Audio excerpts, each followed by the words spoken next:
Badan Eksekutif Mahasiswa Keluarga Mahasiswa, BEM-KM, Universitas Sriwijaya, Unsri, mengonfirmasi telah melakukan audiensi dengan pihak Rektorat Perguruan Tinggi Negeri, PTN, tersebut.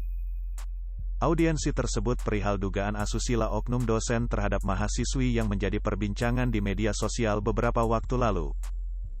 Apalagi, setelah dikeluarkannya Permendikbudristek Nomor 30 Tahun 2021 tentang Pencegahan dan Penanganan Kekerasan Seksual, PPKS, di lingkungan perguruan tinggi.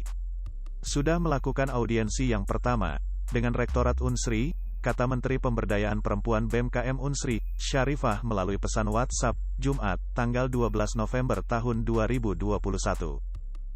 Rencananya, Syarifah dan kawan-kawan di BEM-KM Unsri akan melakukan audiensi yang kedua dengan membawa Permendikbudristek Nomor 30 Tahun 2021 ini. Dijelaskan, Permen PPKS ini adalah jawaban dari kegelisahan banyak pihak. Mulai dari orang tua, pendidik dan tenaga kependidikan, serta mahasiswa di seluruh Indonesia. Jika ada laporan asusila, perguruan tinggi wajib melakukan penanganan yang meliputi 4 hal yang diatur dalam pasal 10-19.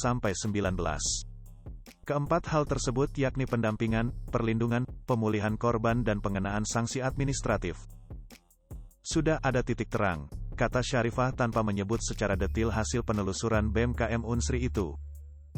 Dia menegaskan, BEM-KM Unsri akan terus mengawal dugaan tindakan asusila yang viral di media sosial beberapa waktu lalu itu. Para mahasiswa ini akan bergerak dengan tetap mengedepankan asas praduga tak bersalah.